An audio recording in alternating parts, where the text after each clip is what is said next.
నేను ఆవు నేయి. నాతో చేసే అభిషేకం పరమ పవిత్రం.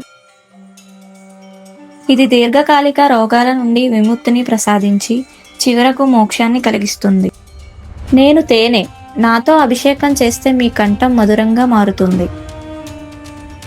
వక్సిద్ధి ప్రసాదించి సంగీతం మరియు కళల్లో మీరు రాణించేలా చేస్తాను.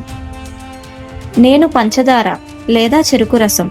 నాతో అభిషేకం చేస్తే లక్ష్మీ కటాక్షం కలుగుతుంది. మీ ఇంట్లో సుఖ సంతోషాలు ఐశ్వర్యాలు విరజిల్లుతాయి.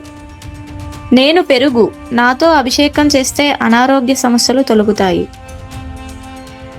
ముఖ్యంగా సంతానం లేని వారికి సంతాన భాగ్యం కలుగుతుంది. నేను పాలు.